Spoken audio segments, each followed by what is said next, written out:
علی بھائی بہت شکریہ آپ کے ٹائم کا، پراپر گائیڈنس ملی، پراپر ہم نے سیکھا اور انشاءاللہ لوگ بھی اسے سیکھیں گے. لاسٹ پہ اسی طرح کوئی میسج آپ نوجوانوں کو دینا چاہیں؟ دیکھیں نوجوانوں کے لیے میرا میسج یہ ہے کہ آپ مولویوں کے چکر میں نہ پڑیں، پولیٹیشنز کے چکر میں نہ پڑیں، آپ اپنی تعلیم کے اوپر توجہ دیں. اور اگر آپ کے ماں باپ کا کوئی کاروبار ہے تو اس میں ان کو ہیلپ آؤٹ کریں، اور کوئی اور محسوس نہ کریں کہ آپ کے پاس ماسٹر ڈگری ہے تو اب میں نے ریڈی پہ نہیں بیٹھنا، دکان پہ نہیں بیٹھنا. نہ، یہ نہ کریں. ریڈیو والے جابز والوں سے زیادہ کما رہے ہیں اور اس میں کوئی آر محسوس نہ کریں. پوری ایفرٹ پٹ کریں اپنے مستقبل کو بنانے کے لیے.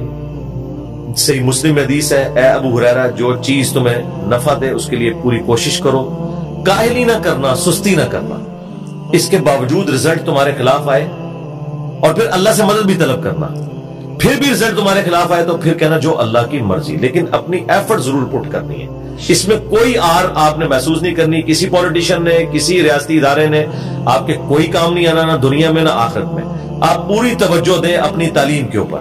اس تعلیم کی برکت سے آپ دین سیکھیں گے، اسی سے آپ اپنی دنیا بھی سنواریں گے اور آخرت بھی سنواریں گے. اور یہی وہ واحد ذریعہ جس سے آپ پاورٹی سرکل سے باہر نکلیں گے. اگر آپ پاورٹی سرکل سے باہر نہ نکلے تو میرے بھائی، اگر پیٹ میں روٹی نہیں ہوگی تو نہ آپ کے اوپر قرآن کی کوئی آیت اثر کرے گی، نہ کوئی حدیث اثر کرے گی. جب بھوک پڑتی ہے نا میرے بھائی تو بڑے بڑے لوگ اپنا دین بھی بیچ دیتے ہیں. تو یہ میری نصیحت ہے آپ کو اس موقع کے. ٹھیک، تھینک یو.